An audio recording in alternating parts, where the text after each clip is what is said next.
देखिए सब जान के भी अनजान होने लगते हैं। ये तो नेमतुल्लाह साहब वो अशार सुनाने लगेंगे, 80 चुटकी 90 ताल खैनी लटा के मुंह में डाल, फिर न जाने उसका क्या होगा हाल। तो जानते हैं आई लव यू का क्या अर्थ है? अरे बोलो। मैंने आपके बंगाल में ही खड़गपुर में कहा जानते हो क्या अर्थ है? तो एक नौजवान खड़ा हुआ और कहा अमीर तुम्हारा का भालो है। मौलाना मुजफ्फर साहब अपनी पलकों से उन्हें मैं, अपनी पलकों से उन्हें मैं।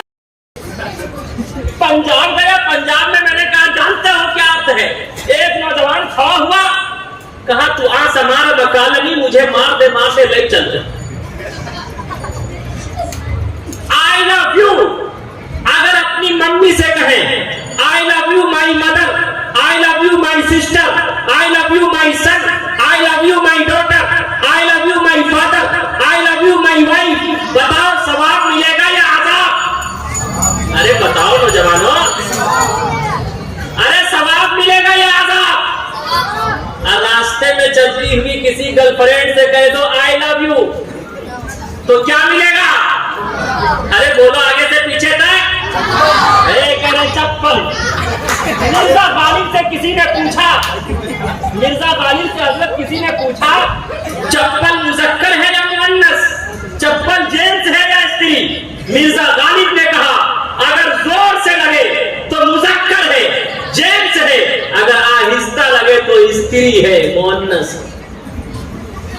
मैं यहीं पर रुककर कहता ऐ मुसलमानों, आज हमारी बच्चियां बॉयफ्रेंड के साथ जा रही हैं, लेकिन हमारी पेशानी पर चिकन तक नहीं आता। अरे वो आयशा नामी खातून ने क्या कहा था?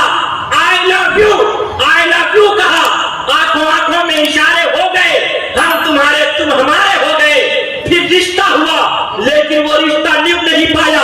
उसने तड़प तड़प कर गुजरात के सबरमती नदी में कूद कर अपनी जान का नजराना पेश कर दिया। आई लव यू का यह हजर होता है।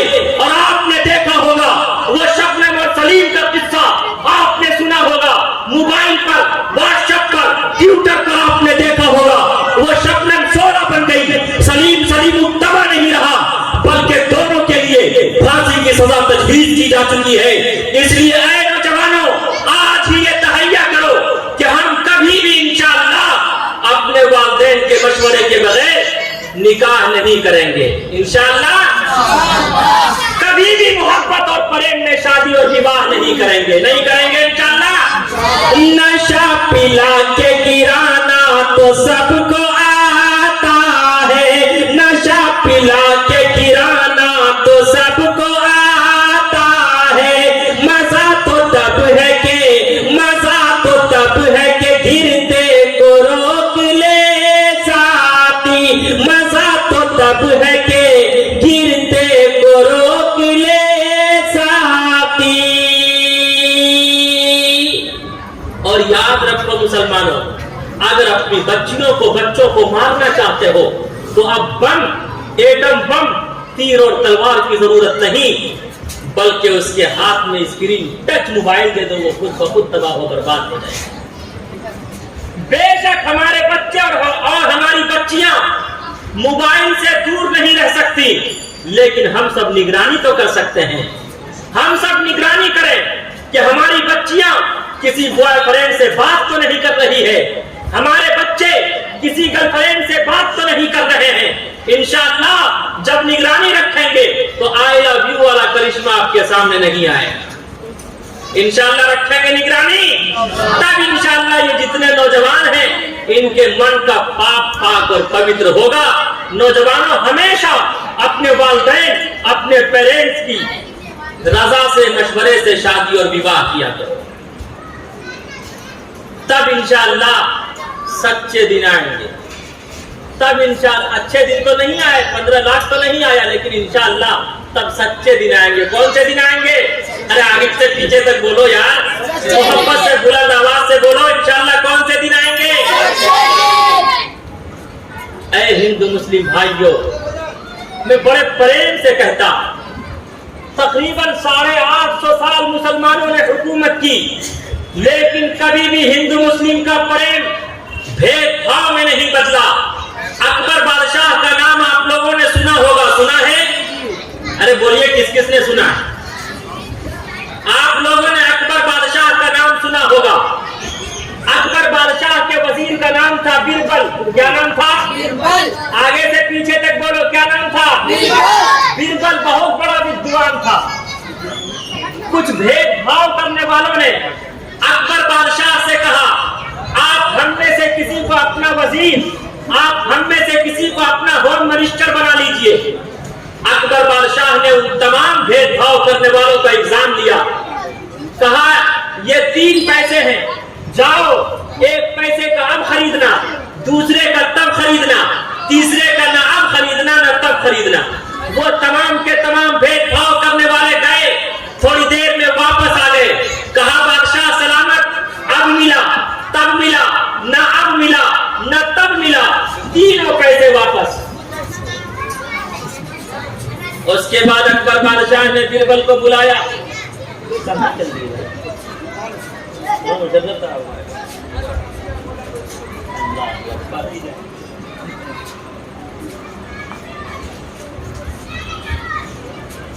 अकबर बादशाह ने बिरबल को बुलाया है। बिरबल, कम हियर, इधर आ। देख, ये 3 पैसे हैं। कितने पैसे हैं? अरे बोलो आगे से। कहा, ये 3 पैसे हैं, जा 1 पैसे का अब खरीदना, दूसरे का तब खरीदना, तीसरे का न अब खरीदना न तब खरीदना। बिरबल तमाम भेदभाव करने वालों को साथ लेकर जाता है। देखता क्या है, सुबह सुबह एक जलेबी की दुकान है, गर्म और ताजी जलेबी बन रही है। 1 पैसे की जलेबी खरीद ली। जलेबी उस वक्त बहुत गर्म थी, खाने के काबिल न थी, उसे थैली में कर लिया। जब चंद कदम और आगे बढ़ा तो देखता क्या है, एक बुढ़िया अपने हाथ में भिक्षा पात्र लेकर ईश्वर और परमात्मा के नाम पर क्वेश्चन कर रही है। ओम भूर्भुवः स्वः तत्सवितुर्वरेण्यं भर्गो देवस्य धीमहि धियो यो नः प्रचोदयात्। है कोई ईश्वर और परमात्मा के नाम पर दान करने वाला? दूसरा पैसा उस बुढ़िया को दान कर दिया। जब चंद कदम और आगे बढ़ा तो देखता क्या है, रक्स और सुरूर की महफिल लगी हुई है। तीसरा पैसा देकर नाच देख लिया। उसके बाद अकबर बादशाह के दरबार में पहुंचा। अकबर बादशाह ने प्रश्न पूछा कि 3 पैसे क्या किए? कहा, बादशाह सलामत, 1 पैसे की मैंने जलेबी खरीद ली। जलेबी उस वक्त गर्म थी, खाने के काबिल न थी, अब खाने के काबिल है। 1 पैसे का मैंने ये अब खरीद लिया। कहा, दूसरा पैसा? कहा, दूसरा पैसा मैंने बुढ़िया को दान कर दिया, जो अब काम नहीं आया, मरूंगा तब काम आएगा। दूसरे पैसे का मैंने तब खरीद लिया। कहा, तीसरा पैसा? कहा, तीसरे पैसे का मैंने नाच देख लिया, जो न अब काम आया, मरूंगा न तब काम आएगा। तीसरे पैसे का मैंने न अब न तब खरीद लिया। उसके बाद अकबर बादशाह ने बिरबल की पेशानी को बोसा दिया, बिरबल के सीने को अपने सीने से मिलाया और कहा कि बिरबल, जब तक मेरा जीवन रहेगा तू मेरा वजीर रहेगा। ऐ बिरबल, जब तक मेरी जिंदगी रहेगी तू मेरा होम मिनिस्टर रहेगा। एक उस वक्त का पीएम था, एक आज का पीएम है। एक उस वक्त का होम मिनिस्टर था, एक आज का होम मिनिस्टर है। तब मुझे याद आता, पहले छोटे छोटे बच्चे मोबाइल पर, व्हाट्सएप पर, ट्विटर पर, फेसबुक पर, यूट्यूब पर मोटू और पतलू का तमाशा देखते थे। आज पूरा हिंदुस्तान मोटू और पतलू का तमाशा देख रहा है। अच्छे दिन पाछे गए, अच्छे दिन पाछे गए, हरि से किया ना है। अच्छे दिन पाछे गए, हरि से किया ना है। अब पछताए होत क्या, चिड़िया चुग गई खेत, चिड़िया चुग गई खेत। दीदी ने कि अच्छे दिन तो नहीं आए, लेकिन इंशाअल्लाह सच्चे दिन आएंगे। सच्चे दिन लाने के लिए आप लोग तैयार हैं? सच्चे दिन कैसे आएंगे मुसलमानों, है पता? आप जो हाथ उठा रहे हैं बार बार, एक हाथ में कितनी उंगलियां हैं? यूं दिखाओ हाथ, देखो ये कितनी उंगलियां हैं। अगर कोई एक उंगली को तोड़ना चाहेगा तो उंगली टूटेगी? अरे बोलो, टूटेगी या नहीं? तो दूसरी उंगली को अगर कोई मोड़ना चाहे वो मुड़ेगी, और तीसरी उंगली का खात्मा करना चाहे उसका तिया पाचा होगा। अब चौथी उंगली को भी अगर कोई खत्म करना चाहे वो उंगली भी खत्म हो सकती है नहीं? अरे बोलो मुसलमानों। और अगर पांचवी उंगली को भी कोई मरोड़ना चाहे तो वो उंगली टूटेगी और फूटेगी या नहीं? अरे बोलो, आगे से पीछे तक।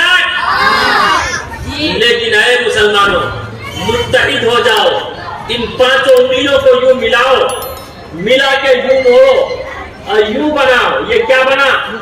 अरे बोलो, आगे से पीछे तक यार। अब बताओ, अगर ये सर में लगेगा, अरे बोलो, पैर में लगेगा, पेट पे लगेगा, 56 इंच के सीने पे लगेगा। अरे बोलो, आगे से पीछे तक यार। आज जरूरत है हम सब हिंदू मुस्लिम भाई हिंदुस्तान की गंगा जमनी तहजीब को बचाने के लिए हम सब मुत्तहिद होकर एक प्लेटफॉर्म पर आए। इसलिए कि हिंदुस्तान का मूल मंत्र है हिंदू मुस्लिम सिख ईसाई आपस में सब भाई भाई। इंशाअल्लाह हम सब भाई भाई बनकर अपना जीवन बिताए हैं और इंशाअल्लाह बिताएंगे।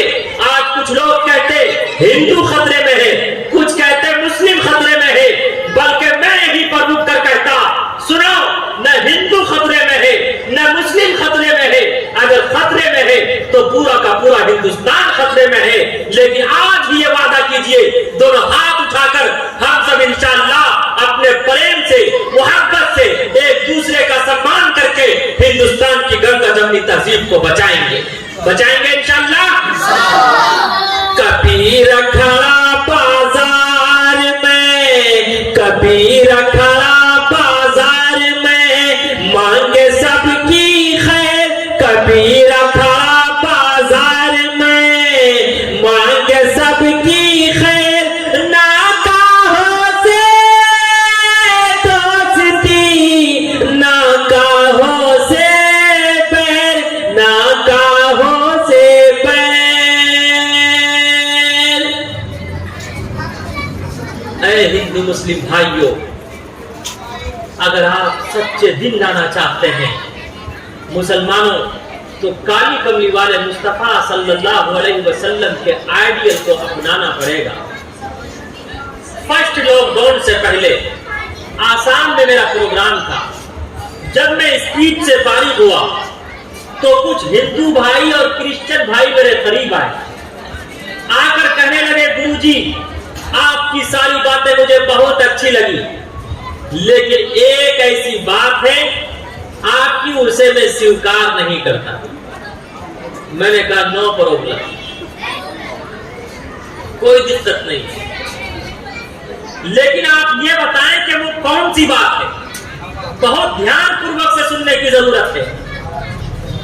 उस क्रिश्चियन भाई ने कहा, गुरुजी आपने कहा कि सिर्फ प्रोफेट मोहम्मद की सीरत सारी इंसानियत और मानवता के लिए आइडियल और नमूना है। क्या ईसा यसू समझते हैं? ईसा मसीह, क्या ईसा अलैहिस्सलातु वस्सलाम की सीरत सारी इंसानियत और मानवता के लिए आइडियल और नमूना नहीं है? तो मैंने उनसे कहा, अगर ईसा अलैहिस्सलातु वस्सलाम की सीरत सारी इंसानियत के लिए आइडियल और नमूना है, तो आप ये बताइए ईसा अलैहिस्सलातु वस्सलाम ने शादियां कैसे की, निकाह कैसे किया, विवाह कैसे किया और अपने पुत्र और पुत्रियों को शिक्षा और ज्ञान कैसे प्राप्त करवाया?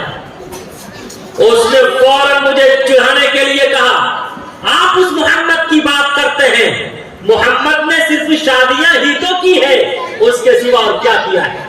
मौलाना मुशर्रफ साहब, लेकिन मैं गुस्से और जलाल में नहीं आया, वरना वो ये कहते, इन मौलवियों से जब किसी चीज का, जब किसी क्वेश्चन का मुल्ला और पंडित से उत्तर नहीं बनता तो ये फौरन जज्बे में आ जाते। मैं जज्बे में नहीं आया, इमोशनल नहीं हुआ, इसलिए कि अगर कोई हमारे हिंदू भाई को चिढ़ाने के लिए कहे कि श्री कृष्ण जी ने सिर्फ विवाह ही तो किया है, उसके सिवा और क्या किया है। तो आप बताइए उसे कितना गुस्सा आएगा, वो कितने इमोशनल होंगे। बेशक आप अलैहिस्सलाम ने 12 शादियां की, आप अलैहिस्सलाम की 12 पत्नियां थी। बेशक श्री कृष्ण जी की 16,108 पत्नियां थी, जिनमें से 9 पत्नियों का नाम खुद महाभारत में मौजूद है। पहली पत्नी का नाम राधा था, दूसरी का नाम रुक्मणी था, तीसरी का नाम सत्यभामा था, चौथी का नाम सिर्फ सतिया था, पांचवी का नाम जंबावती था, छठी का नाम भद्रा था, सातवीं का नाम मथुरावंदा था, आठवीं का नाम लक्ष्मणा था, नवीं का नाम कालिंदी था।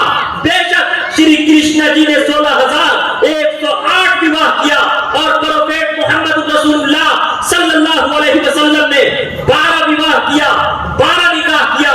लेकिन यही पर उत्तर ये याद रखो हिंदू मुस्लिम भाइयों, अंतिम महापुरुष काली कमली वाले मुस्तफा सल्लल्लाहु अलैहि वसल्लम ने बेशक 12 विवाह किए। बेशक श्री कृष्ण जी जिसे हमारे हिंदू भाई अवतार मानते हैं, उन्होंने भी 16,108 विवाह किए। लेकिन याद रखो जो महापुरुष होता है, जो अवतार होते हैं, अवतार उस वक्त तक कोई काम नहीं करते जब तक कि ईश्वर और परमात्मा का आदेश न हो। वो ईश्वर और परमात्मा के आदेश का पालन करते हैं। खुदा की कसम वो अपनी मर्जी से कुछ नहीं करते। ये किसने कहा हम में तुम में लड़ाई होगी, ये बात तो किसी दुश्मन ने उड़ाई होगी। जब मैंने उनके इस क्वेश्चन का ये उत्तर दिया तो उसने फौरन मुझे चिढ़ाने के लिए कहा, आप ये बताएं मोहम्मद साहब ने 12 विवाह क्यों किया। बहुत ध्यानपूर्वक से सुनने की जरूरत है। मौलाना मुशर्रफ साहब, ये पैसा में देवबंद था कि इस क्वेश्चन का उत्तर हाफिज सज्जाद साहब, इस क्वेश्चन का उत्तर उस वक्त मेरे कल्ब पर अवतरित हुआ। मैंने कहा बेशक आप अलैहिस्सलाम ने 12 विवाह किए, इसलिए कि दुनिया का कोई भी मनुष्य किसी भी खातून से विवाह करेगा तो वो इन्हीं 12 खवातीन में से कोई न कोई खातून होगी। आइए हाफिज सज्जाद साहब हमारे पास बैठ गया है। मैंने कहा कोई भी हस्बैंड हो, कोई भी व्यक्ति हो, तो वो इन्हीं 12 खवातीन में से किसी न किसी खातून से विवाह करेगा। वो कवारी होगी, वो इन्हीं 12 खवातीन में से कोई न कोई खातून होगी। वो कवारी होगी, शादीशुदा होगी या मुतल्लका होगी। कितने हुए? आगे से पीछे तक बोलो, आगे से पीछे तक बोलो। कितने हुए? इंशाअल्लाह आपका ईमान ताज़ा हो जाएगा। भाई ये माइक का ये बार बार कीजिए, इंशाअल्लाह आपका ईमान ताज़ा हो जाएगा। कितने हुए? अरे कवारी होगी, शादीशुदा होगी या मुतल्लका होगी। कितने हुए? 3। उम्र में बड़ी होगी या छोटी होगी। कितने हुए? अरे 5। कितने हुए? 5। अमीर होगी या गरीब होगी। कितने हुए? अरे उसका कॉन्टेक्ट उसी की बिरादरी से होगा या उसकी बिरादरी से नहीं होगा। कितने हुए? वो पहले से मुस्लिम होगी या नॉन मुस्लिम होगी। कितने हुए? वो मेड सर्विस होगी, बांदी होगी, आजाद करने के बाद आप अलैहिस्सलाम ने उससे निकाह किया होगा। कितने हुए? आगे से पीछे तक बोलो। कितने हुए? बेशक आप अलैहिस्सलाम, अरे 12 हुए। कितने हुए? बेशक आप अलैहिस्सलाम ने 12 निकाह किया, 12 विवाह किया। लेकिन आप अलैहिस्सलाम ने अपने 12 निकाह के जरिए सारी इंसानियत और मानवता को मोहब्बत और प्रेम का संदेश और आदेश दिया कि अगर तुम्हारा निकाह किसी ऐसी खातून से हो जो कंवारी हो, उसके साथ जीवन उसी तरह बिताना जिस तरह मैंने बिताया। अगर तुम्हारा निकाह किसी ऐसी खातून से हो जो सय्यिबा हो, शादीशुदा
ऐसी खातून से हो जो नॉन मुस्लिम हो, उसके साथ जीवन उसी तरह बिताना जिस तरह मैंने बिताया। अगर तुम्हारा निकाह किसी ऐसी खातून से हो जो मेड सर्विस हो, बांदी हो, आजाद करने के बाद आपने उससे निकाह किया, तो उसके साथ जीवन उसी तरह बिताना जिस तरह मैं मोहम्मद रसूलुल्लाह मारिया तिब्तिया को आजाद करके उससे निकाह करके उसके साथ जीवन बिताया हूँ। गोया आप अलैहिस्सलाम ने अपने 12 निकाह के जरिए, अपने 12 विवाह के जरिए सारी इंसानियत और मानवता को मोहब्बत और प्रेम का संदेश दिया कि अपनी माता का भी सम्मान करो, अपनी वाइफ का भी सम्मान करो। इसलिए ये माँ दुनिया में लाई है, बीवी तमाम रिश्तेदारों को छोड़कर आपके जीवन में आई है। आप अलैहिस्सलाम ने फरमाया, जो माँ का सम्मान करेगा, माँ के कदमों के नीचे जन्नत है। जो बीवी का सम्मान करेगा, कल कयामत के दिन उसके लिए जन्नत के 8 दरवाजे खोल दिए जाएंगे। आगे से पीछे तक कह दो यार।